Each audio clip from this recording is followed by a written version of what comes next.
nakatira sa isang mundong kay ganda.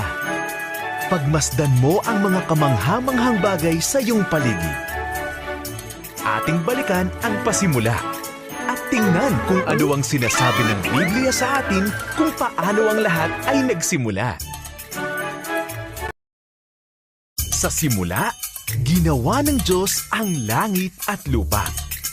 Sinabi niya, "Liwanag!" Tinawag niya ang liwanag na araw.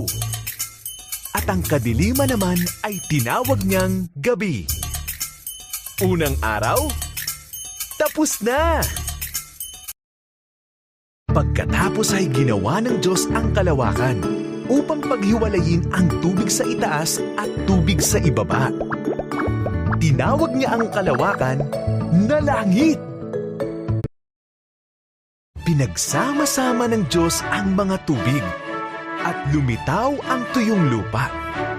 Tinawag niya itong lupa at ang mga tubig ay dagat. Pagkatapos ay ginawa niya ang mga halaman tulad ng damo, butil at mga puno. Ikatlong araw, tapos na! Pagkatapos ay ginawa ng Diyos ang mga liwanag sa kalawakan. Ginawa niya ang araw para sa umaga, ang buwan para sa gabi, at ang lahat ng mga bituin. Ika-4 na araw, tapos na!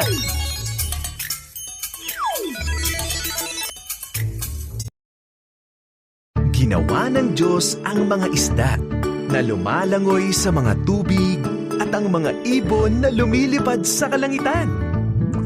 Magkaroon kayo ng mga anak. Sinabi niya sa mga ito, punuin niyo ang mundo. Ika-5 araw, tapos na. Sumunod, ginawa ng Diyos ang mga hayop.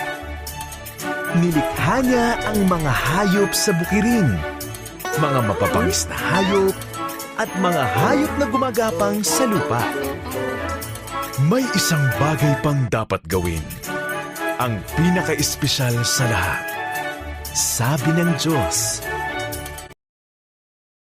Kaya nilikha ng Diyos ang lalaki at babae ayon sa kanyang wangis.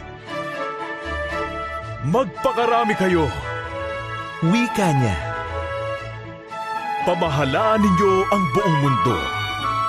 Alagaan ninyo ang mga isda, mga ibon at mga hayop. Ika-6 na araw, tapos na. Tiningnan ng Diyos ang lahat ng ginawa niya.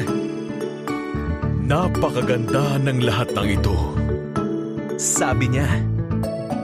Kaya sa ika-7 araw, siya ay nagpahinga at ito'y naging napaka-espesyal na araw. Ika-7 araw, tapos na!